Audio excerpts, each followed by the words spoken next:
Magandang gabi po sa ating lahat, mga kapatid. Yes, the Lord is faithful. Purihin ang ating Panginoon. Ang minawit po natin kanina, mga kapatid, ang mensahe doon ay napakainaw. Sabi po doon, "Oh, the blood of Jesus shed for me. Oh, the blood of Jesus washes me." Ang dugo ng ating Panginoon sa Kristo ang nag-iisang kasangkapan ng Diyos para mahugasan ang ating mga kasalanan.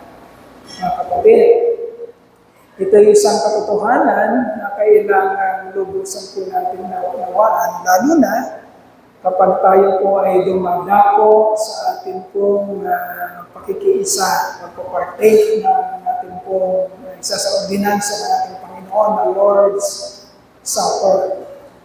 Patuloy natin alalahanin na wala akong naging paraan na ginamit ang ating Panginoon makapaghuhugas sa ating pong mga kasalanan maliban sa pagbubugo ng dugo ng ating Panginoon sa Kristo, ang kanya pong sakripisyo sa atin. Meron po mga nagpo-post ngayon sa social media kung ano po yung talagang nangyari sa katawan ng ating Panginoon nang siya po ay nagdanas ng paghihirap, sakripisyo para sa atin.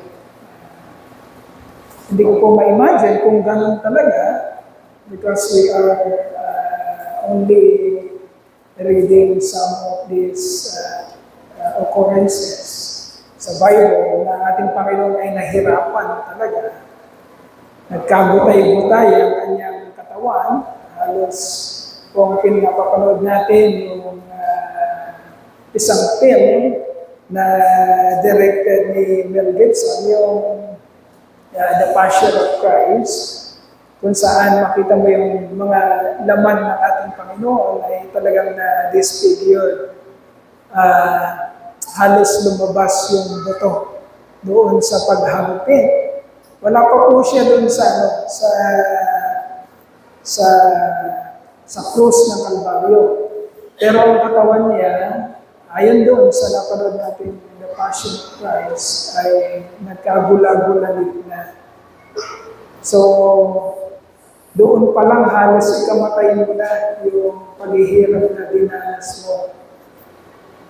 Pero ang ating Panginoon, dahil ang kanyang kamatayan sa krus ng Kalbaryo, inihula at nasa Old Testament, mga kapatid, siya po ay nagtyaga. Patuloy na nagsakripisyo. Tinapos niya ang gawain. At ibinubo niya ang kanyang dugo hanggang sa kamatayan para lamang po mahugasan ang ating mga kasalanan. Without this blood of our Lord Jesus Christ, my dear brothers, wala po tayong sineselebrate ngayon. Wala po tayong ipapartake ng Lord's Supper ngayon. Kung hindi tinapos ng ating Panginoon ang kanyang gawain para po sa ating kaligtasan. At nawa po mga kapatid, ito po ay hindi isang bagay na napaka-simple lamang para sa atin. Nawa, hindi lamang po sa pagkakataon na tayo'y gumaganap sa Lord's Supper, inaalala natin yung mga ganun katinding sakripisyo ng ating Panginoon para lamang tayo ligtas. Nawa ito'y maging araw-araw o oras-oras natin alalahanin para po maging tumpak din. Una, ang ating pong pananaw sa ating Panginoon sa Kristo bilang Panginoon, tagapagligtas at Hari.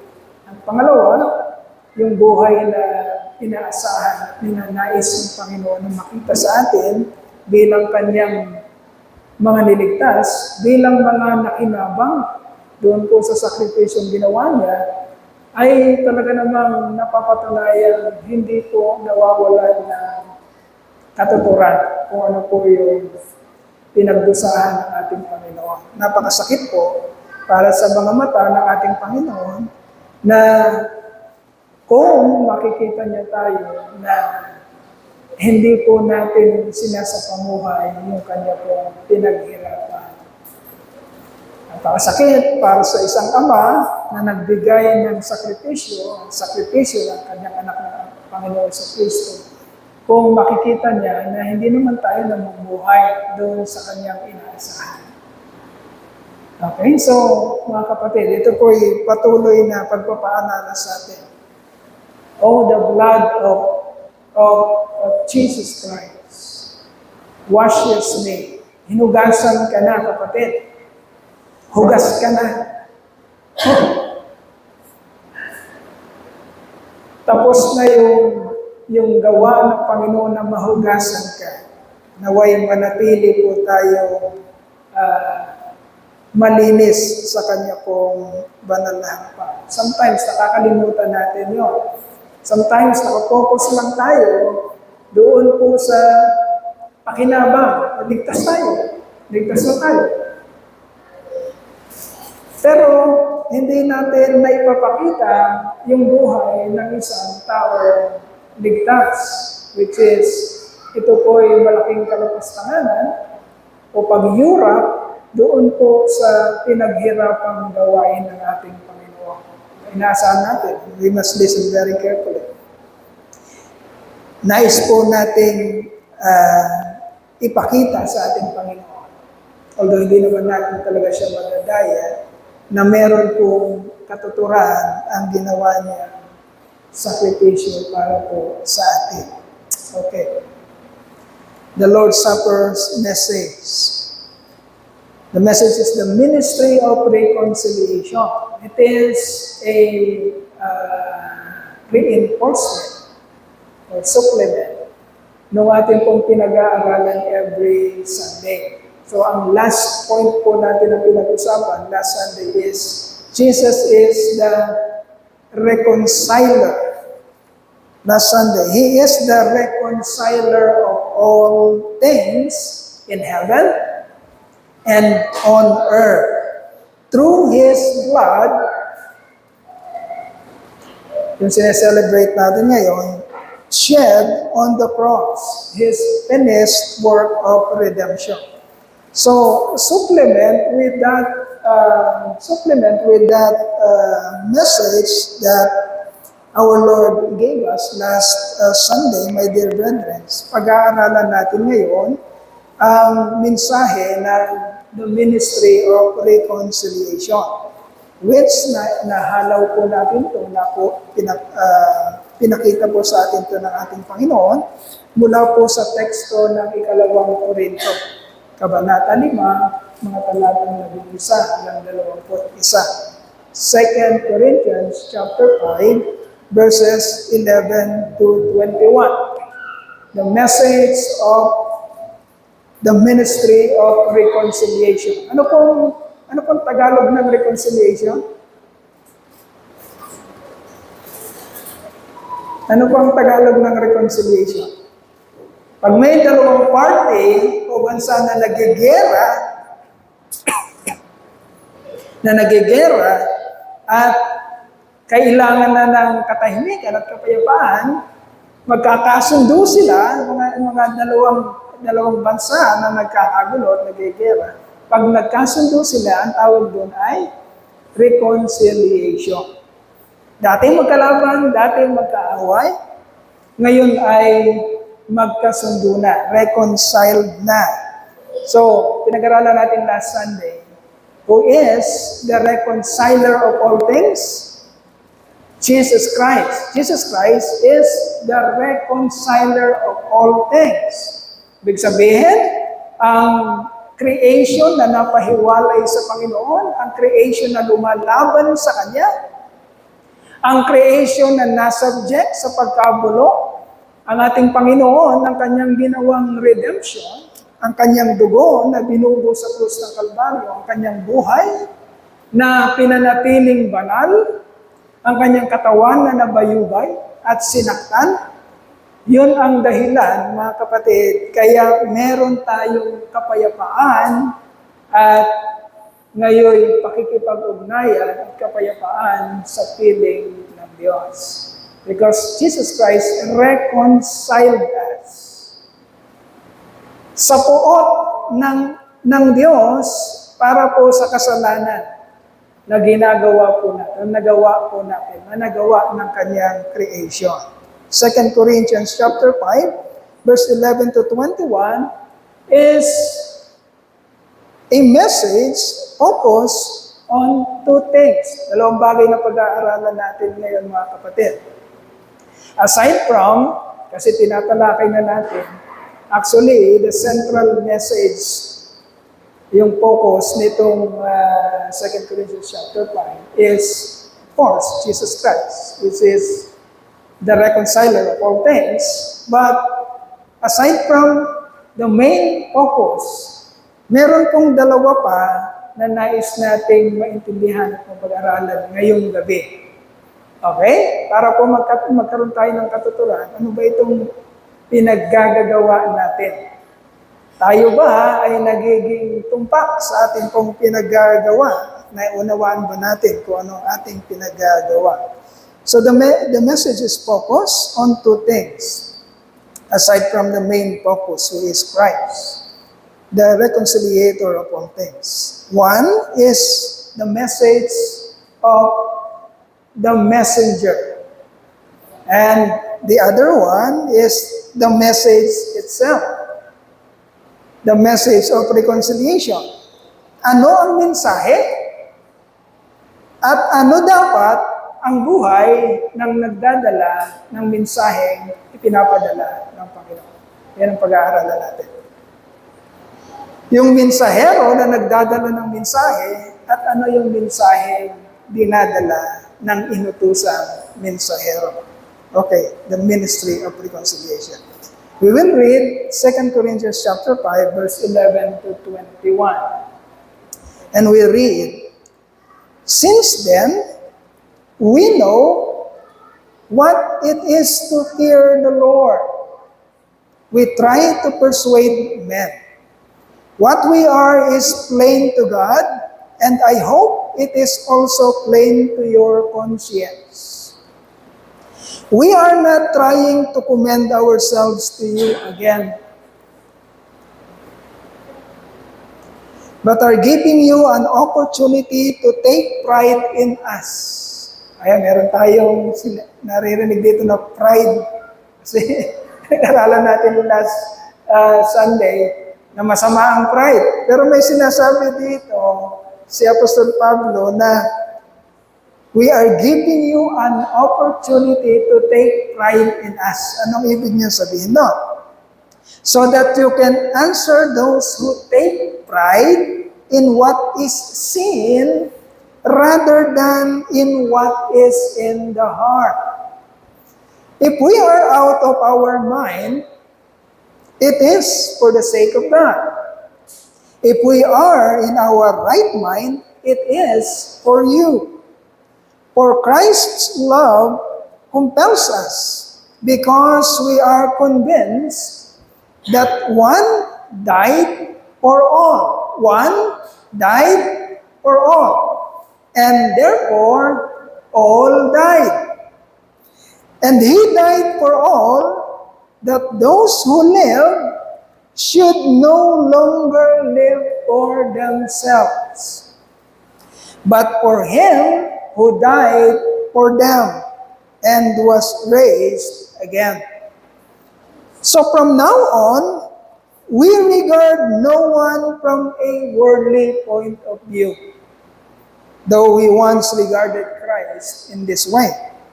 We do so no longer. Therefore, if anyone is in Christ, he is a new creation. Listen very carefully. He is a new creation. The old has gone and the new has come. And this is from God, who reconciled us to himself through Christ and gave us the ministry of reconciliation. That God was reconciling the world to Himself in Christ, not counting men's sin against them, and He has committed to us the message of reconciliation. Kanina daw niya kinumit ang message of reconciliation? Kanina daw? To us. Sino yung to us? Tayo ng mga hinirang ng Diyos. Although hindi ko masasabi sino dito yung mga hinirang, pero ang sinasabing to us dito, yung mga hinirang ng Diyos. Sa kanila nga, pinagkatiwala ng Diyos ang ministry of reconciliation. Tandaan mo, kapatid, kaya hindi ka dapat, kung sinasabi mo Kristiyano ka, hindi ka dapat palaway. Hindi ka dapat suklado. Hindi ka dapat palaway. Bakit? Because to you are entrusted the ministry of what? Reconciliation. Ng kapayapaan at pagkakaayos. Sa'yo, pinagkatiwala ng Panginoon. So, ikaw ay agent ng pagkakaayos. Hindi ka agent ng pagkakagalit-galit, pagkakahiwa-hiwalay. Pag agent ka ng pagkakagalit, sino ang Lord mo? Ayan, maliwanag Pag nagagamit ka doon sa pagkakahiwa-hiwalay, pagkakagalit-galit, pagkakasira-sira, sino ang Lord mo? Ayan. But kung nagagamit ka doon sa peacemaking, pagkakasundo-sundo, kapayapaan, sino ang Lord mo? Jesus Christ. Because He entrusted to you the ministry of reconciliation. Paliwanag natin mamaya. And that God was reconciling the world to Himself in Christ, not counting men's sin against them. And He has committed to us the message of reconciliation. We are therefore Christ's ambassadors, as though God were making His appeal through us. We implore you on Christ's behalf. Be reconciled to God. Ito yung key verse natin. God made Him who had no sin to be sin for us, so that in Him we might become the righteousness of God. Mas magandang sauluhin yan, mga kapatid. Kasi yun yung buod ng inyong kaligtasan. Yun yung buod ng inyong kaligtasan. Kailangan malalim kayo doon, naiintindihan nyo na God made Jesus Christ, who had no sin, to be sin for us, sinners, so that in Him, we who are sinners might become the righteousness of God. The exchange. Yung makasalanan at hindi makasalanan, nagkapalit.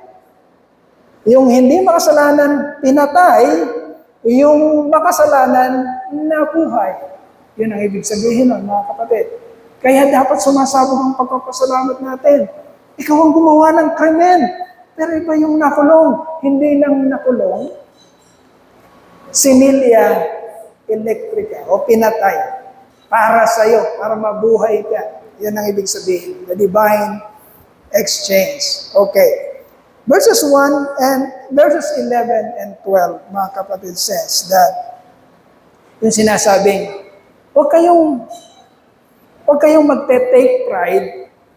Ito lubusan natin tinuturo sa ating iglesia. Hindi natin sinisino. Kung sinasabi man niya na pastor siya, for example, Pastor Doy, sinasabi, pastor. Pero ang buhay ni Pastor Doy ay hindi natin makakakitaan ng worthy of the Lord, hindi natin siya sisinuhin. Hindi niyo dapat sinuhin si Pastor Doy.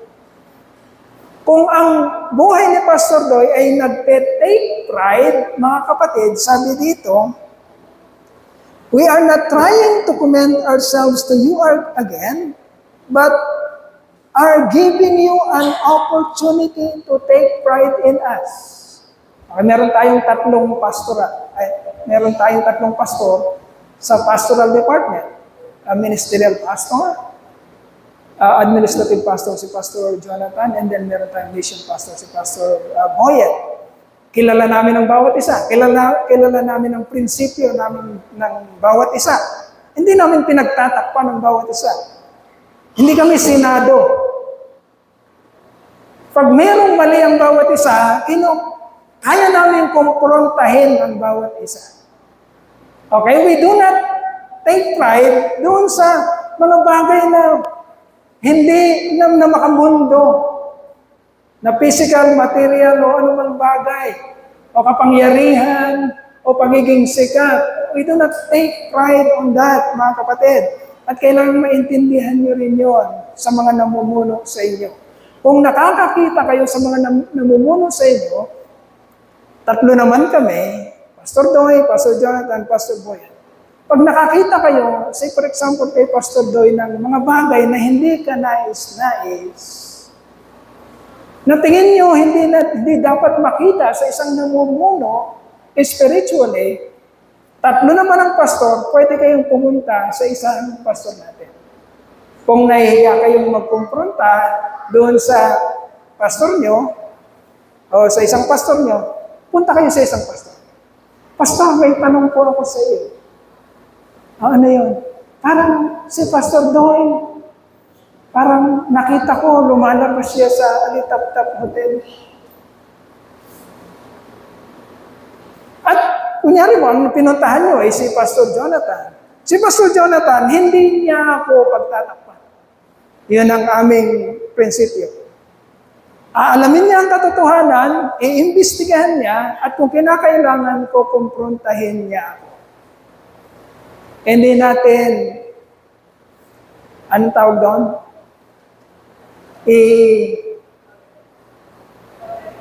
Anong tawag sa gano'n? Ikakanlong. Hindi natin ikakanlong ang maling ginagawa at sinisimulan natin to mismo doon sa mga namumuno sa atin. Kung ang mga namumuno sa atin ay hindi nagpapakita ng buhay na kaaya-aya, worthy of the Lord, ay parang naglulukuhan lang tayo dito, mga kapatid. Okay? We are totally, mga kapatid, transparent bilang mga pastor sa kabuuan ng iglesia. Obligasyon namin maging isang modelo, mahusay na tagapangalaga, watchman ng iglesia na mapagkakatiwalaan. Tandaan nyo, pwede kayong magsumbong sa isang pastor kung may nakikita kayong mali. At alamin nyo kung tama nga yung naiisip nyo. Hindi po masama yun. At hindi po ikakanlong ng pastoral kung may nangyayari ng mali o pangit sa amin. We do not take pride on ourselves. We do not take pride on money, on power, on popularity, on authority, on prestige, but we are taking pride, mga kapatid, in what is in our heart. The messenger of God, the messenger of Christ, the messenger of the message of reconciliation must be, mga kapatid, sabi dito ni Apostol Pablo, ay someone na talagang mapagkakatiwalaan. Huwag kayong mahihiya, mga kapatid, kung may alam kayo, may nakikita kayo na hindi tama na ginagawa ng inyong mga pastor. Kung isa lang ang pastor, medyo mahirap.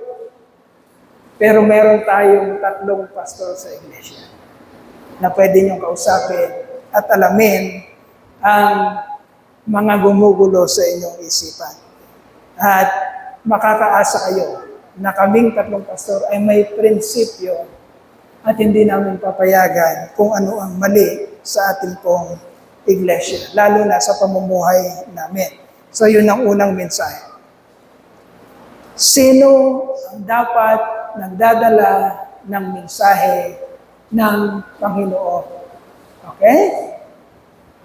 Yung meron kayong kumpiyansa. Kasi sabi ni Apostol Pablo, we are not trying to commend ourselves, but we are giving you an opportunity to take pride in us.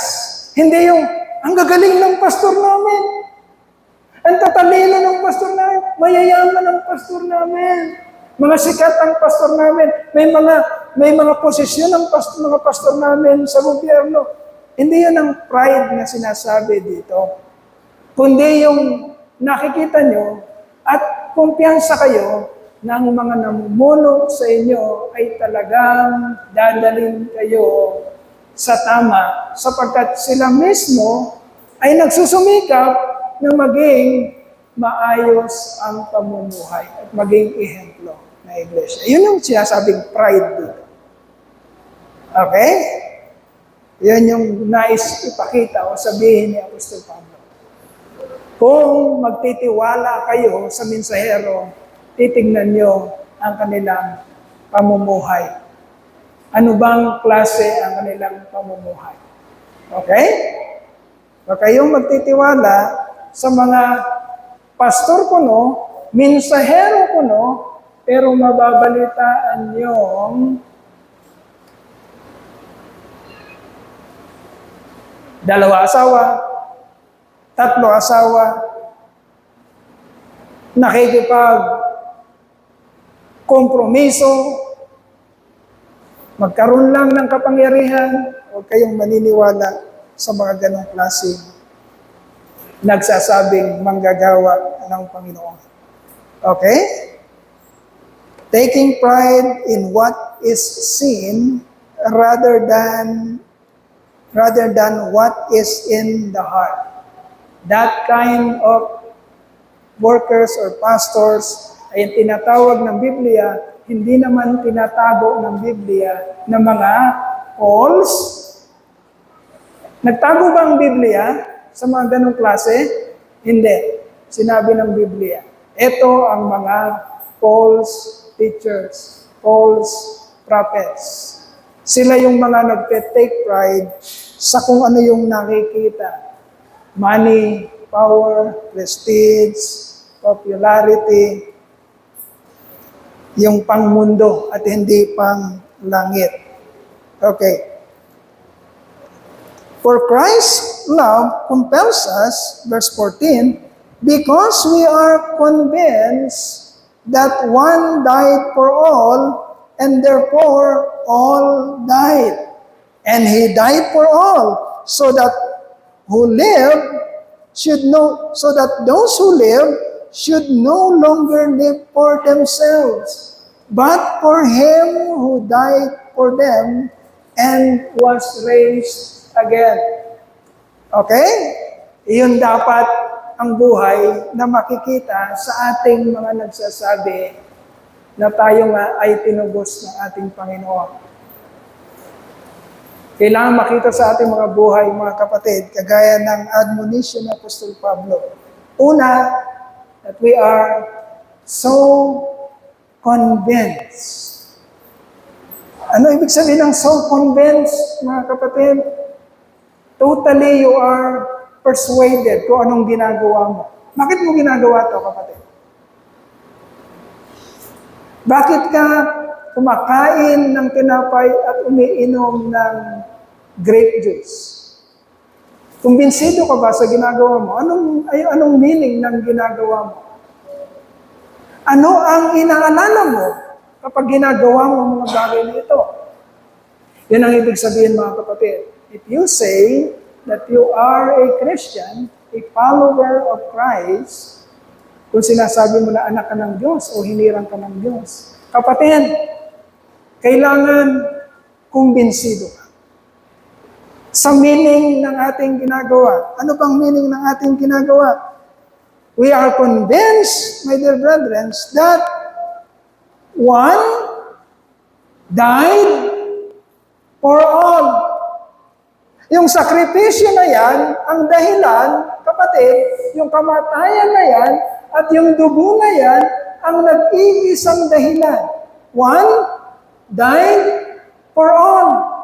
Ang naging kasangkapan ng Diyos para magkaroon ka ng kaligtasan. Imbes na ikaw ay papunta ng impyerno, kapatid, dahil dyan sa kamatayan ng ating Panginoon, imbes na ikaw ay mahuhulog sa kumunoy ng kapahamakan, ikaw ay padiretso na ngayon sa langit.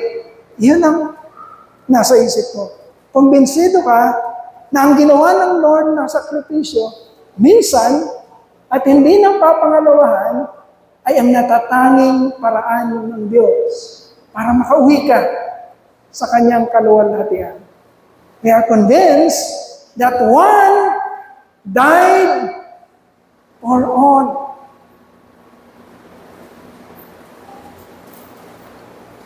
For all, Pastor, pero sinasabi mo, mga elect. Of course.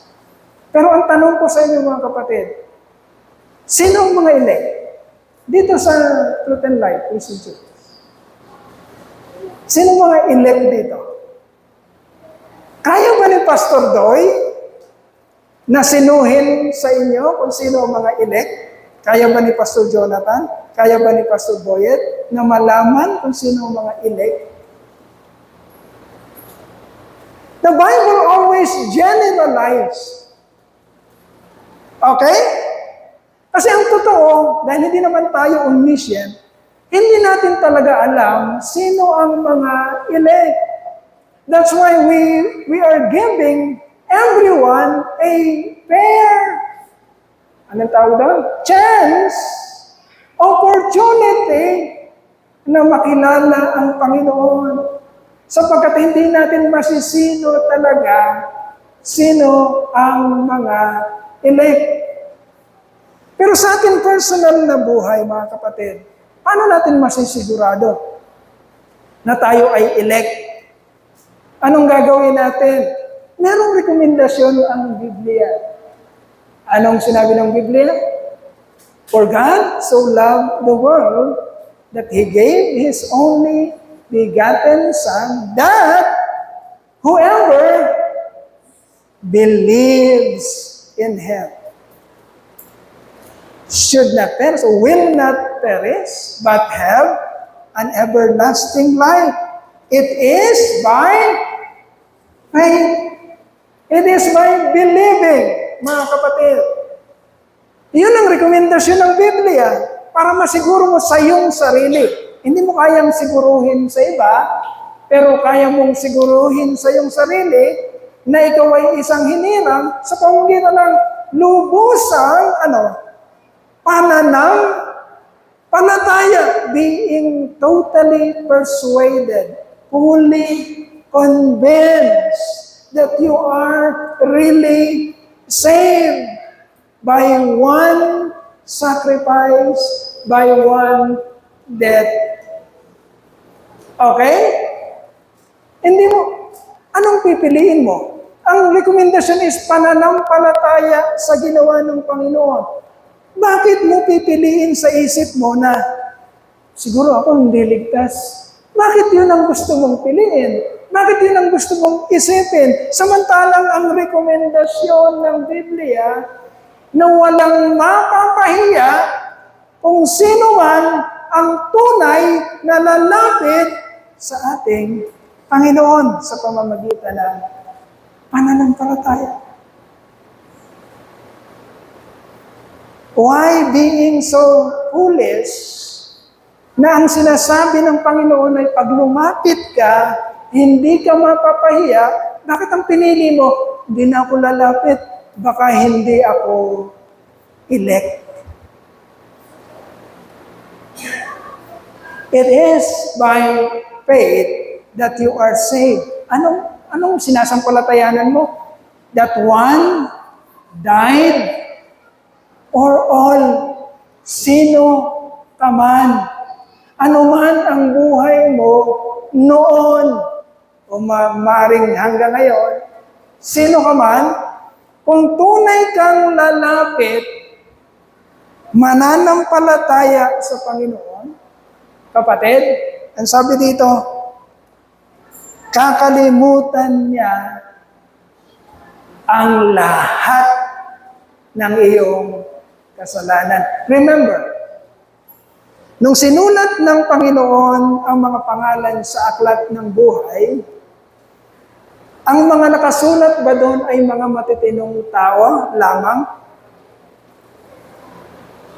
Ang mga pangalan na nakasulat sa aklat ng buhay, ito yung mga tao, pangalan ng mga tao, na anong gagawin ng Panginoon?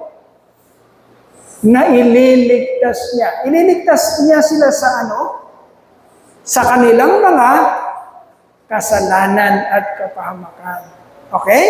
Yung mga pangalan na nasulat sa aklat ng buhay ay mga pangalan ng mga taong makasalanan na lalapit sa Panginoon at magpapaligtas sa Kanya, maniniwala sa kung anong ginawa niya para sa kanila. Bakit iisipin mo na hindi ka kabilang sa mga taong ang pangalan ay nakasulat sa aklat ng buhay? Samantalang sinasabi ng Panginoon na manampalataya ka. Bakit pipiliin mo? Hindi na ako mananampalataya. Baka kasi ang pangalan ko ay hindi naman nakasulat sa aklat ng buhay. Bakit ka pupunta doon? Samantalang inaaya ka ng Lord.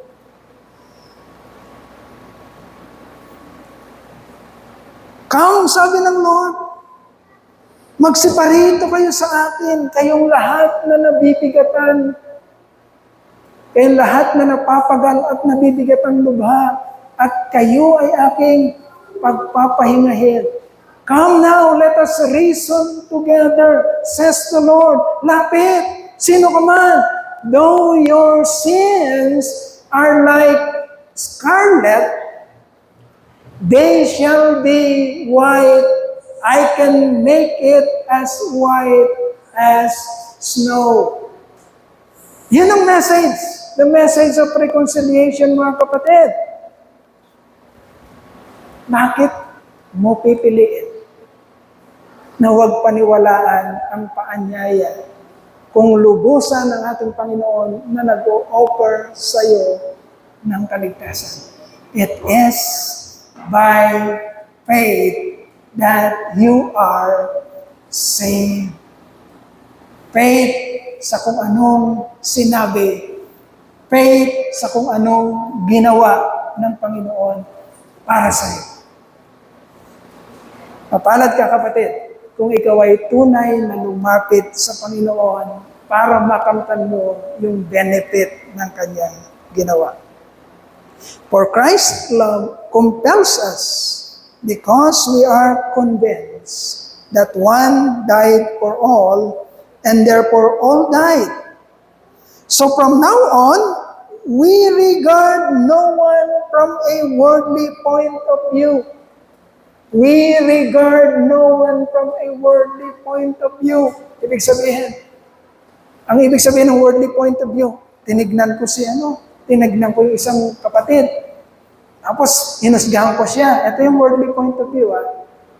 Ay siguro yung kapatid na ito, hindi ito maliligtas. Balasubas to eh. Hindi ko na ito witnessan.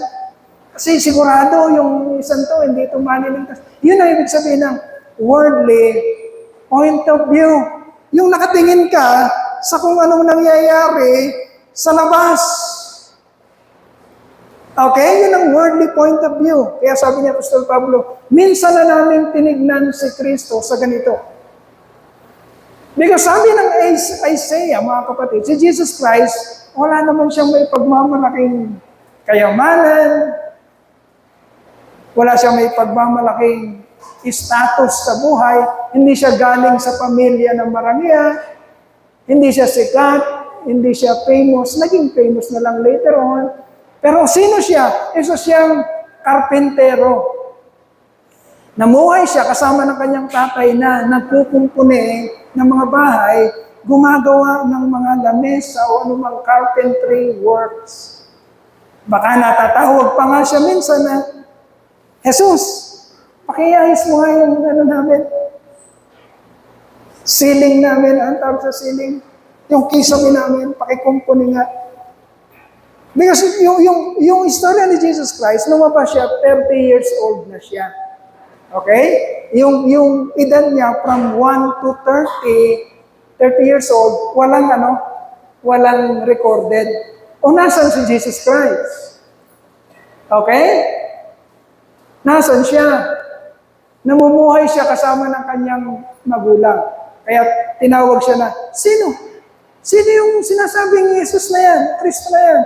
Yung anak ni Jose, na karpintero.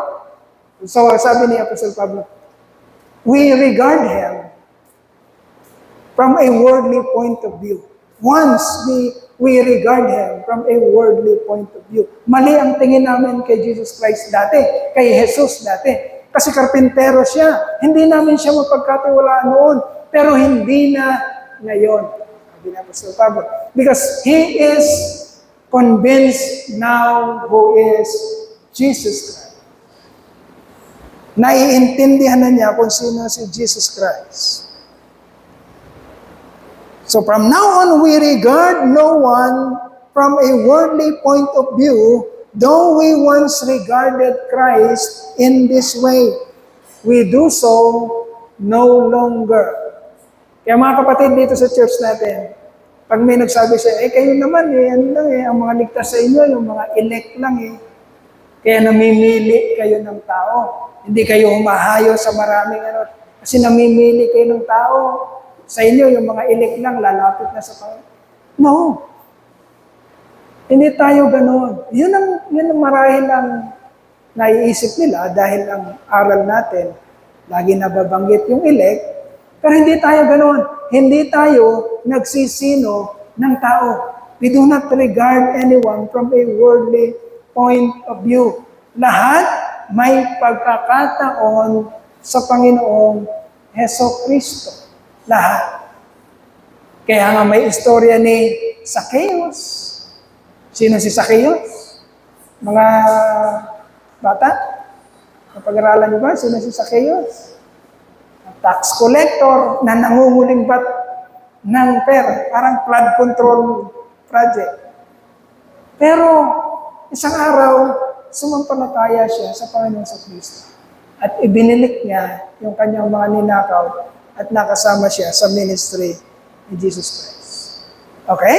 We do not regard anyone from a worldly point of view. Lahat, binibigyan natin ng equal na karapatan na makalapit sa Panginoon at sumampalataya sa Kanya upang maligtas. Okay? Therefore, if anyone is in Christ, he is a new creation. The old has gone, the new has come. My dear brothers, ito naman, mga kapatid, ang nangyayari sa isang taong naligtas na. Okay? Kapag ikaw ay nakasumpong na ng kaligtasan, naintindihan mo na ang ibig sabihin ng tinubos ka ng Panginoon. Naunawaan mo na ang ibig sabihin ng iyong pananampalataya. Kapatid, ini-expect, okay, ng langit na bago na ang lifestyle mo. Hindi ka na yung dati. Okay? Hindi mo pwedeng sabihin na, ito po yung lagi natin sinasabi, masangkot ako. Salvatierra. Pernito ako, ganito kami. Bitog kami, ganito kami. No. Yun tayo dati. Yun tayo nung hindi pa tayo naliligtas ng Panginoon. Kapag niligtas ka na ng Panginoon, sino ka na? Sabi ng verse 17. If anyone is in Christ, lahat ng nagpa-partake dito, habang pinapartake mo yon, isipin mo, yung katotohanan na kay Kristo na ako. Therefore, hindi na ako yung dati. Sapagkat yung dati ko ay namatay na nakasama ni Jesu Kristo.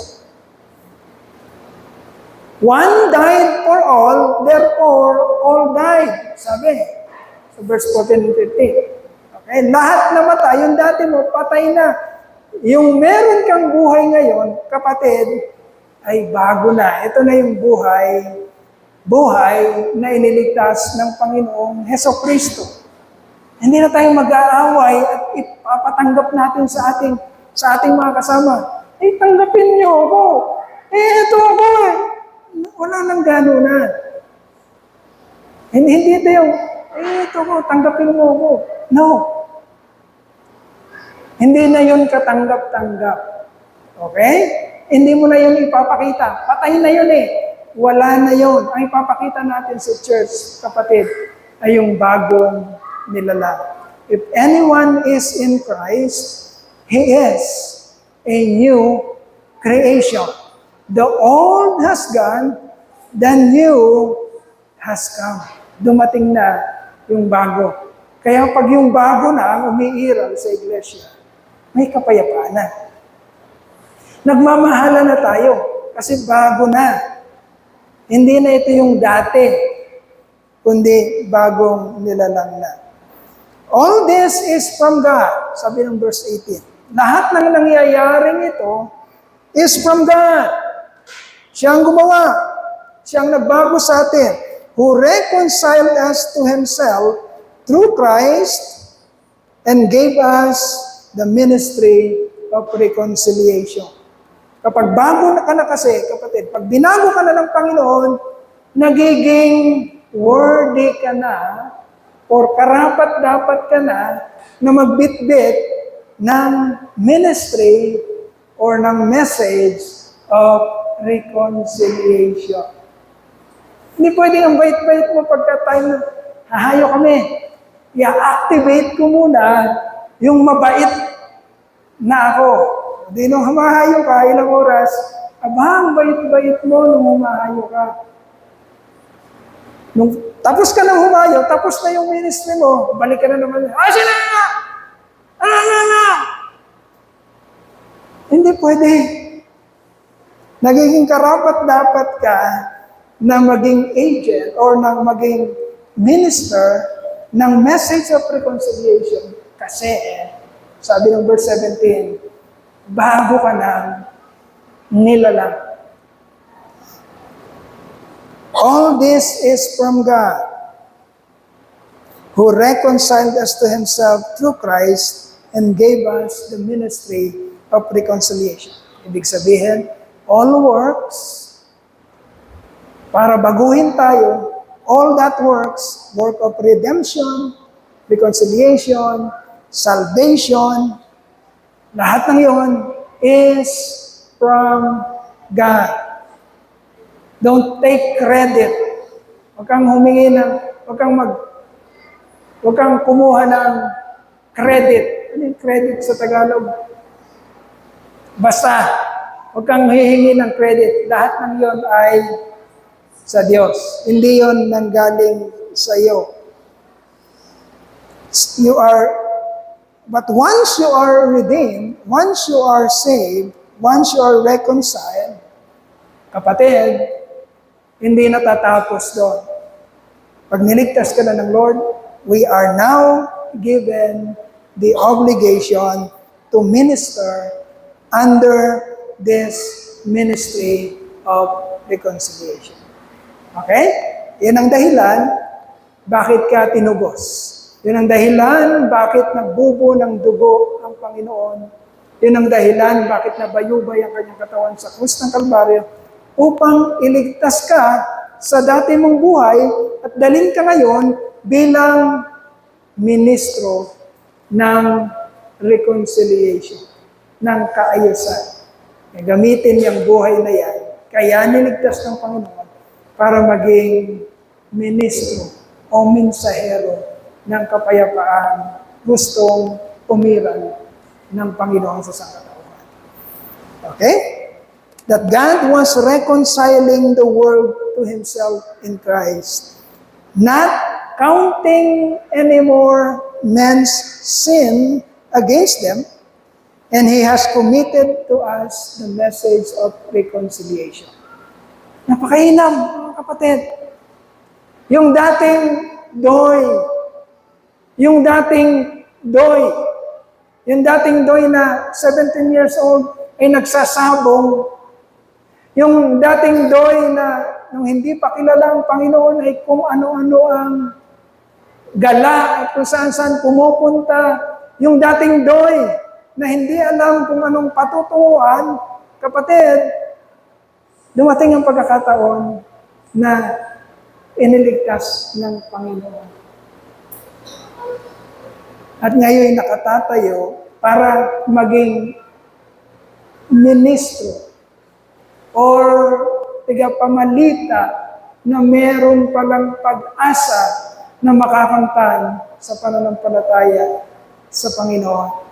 Na kung hindi binago ng Diyos ang buhay, baka nasan kaya si Pastor Don?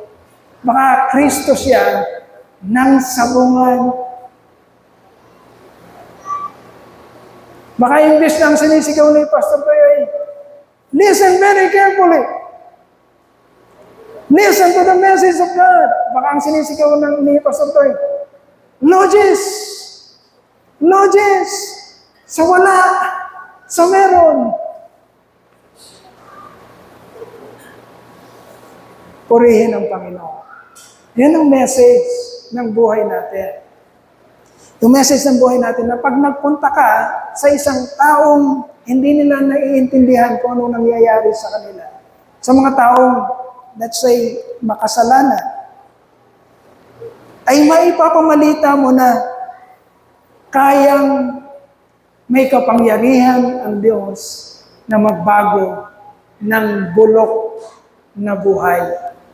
Kaya niyang gawin na maayos ang dating bulok na buhay. Pinagkatiwala sa iyo to. At kailangan ganun ka, kapatid. Hindi pwedeng sinasabi mo mananampalataya ka. Pero nandun ka pa rin sa dati mong kalagayan. Kung umiinom ka, hanggang ngayon umiinom ka pa rin. Ilang taon ka nang mananampalataya, hanggang ngayon umiinom ka pa rin. Kung naninigarilyo ka dati, hanggang ngayon naninigarilyo ka pa rin. Kung nagsusugal ka dati, hanggang ngayon nagsusugal ka pa rin. Kung dati makasarili ka, ay hanggang ngayon makasarili ka pa rin. Hindi pwede. Hindi ka magagamit ng Diyos para sa kapayapaan gusto niyang dalhin sa mga nawawala. Kaluluwa. We are therefore Christ's ambassadors, as though God were making His appeal through us. We are the ambassador of God. Ibig sabihin ng ambassador, ikaw yung representante ng Panginoon. Dito sa mundong magulo, dito sa mundong punong-puno ng kasalanan, dinala ka ng Lord bilang ambassador. Ikaw ang ambassador ng ano? Kung dinala ang Pilipino sa Amerika at ang kultura ng Amerika ay pang-Amerika, dinala ng Pilipinas ang isang tao bilang maging ambassador doon. Siya ngayon ang representante ng Pilipinas para ipakita sa Amerika ano ba ang isang Pilipino. Ganon din tayo, mga kapatid. Gusto mong Kristiyano ka? Okay. Gusto mong anak ka ng Diyos? Okay. Iniklaim mo na hinirang ka ng Diyos, naligtas ka, papunta kang langit? Okay. Ambassador ka niya. Representante ka ng isang taong papunta sa langit. Hindi ka kamukha ng mga taong hindi naman papunta sa langit. Dapat ang tingin sa'yo ng mga Amerikano, kung Pilipino ka, ambassador ka sa Amerika, dapat ang tingin nila sa'yo, mukha kang Pilipino at hindi Amerikano. Sapagkat dala-dala mo ang kultura ng pagiging Pinoy. Nire-represent mo ang sarili mo sa hindi mo naman kamukha. Ganon din sa mundong ibabaw, mga kapatid. Ginawa ka ng Lord na ambassador. Pag nakihalubilo ka sa sanlibutan, aba, kamukha mo rin ang sanlibutan. Ang gusto ng sanlibutan, hawak ko ang bit. Ikaw din, gusto mo. Hawak mo rin ang bit. Kapatid, iba ka. Lagi mong tatandaan. Iba ka sa sanlibutan. You are the ambassador of God, of Christ. We are, therefore, Christ's ambassador. As though God were making His appeal through us, who implore you on Christ's behalf. Dala mo ang ministry ng reconciliation. Gagamitin ka ng Panginoon para makabalik ang mga nawawalang kaluluwa papunta sa Panginoon. At ang pinakamabisang mong tool, kapatid, ang pinakamabisa is nakikita nila sa'yo bilang messenger ang kapangyarihan ng mensaheng dinadala mo sa kanila. Yan ang pinakamakapangyarihan.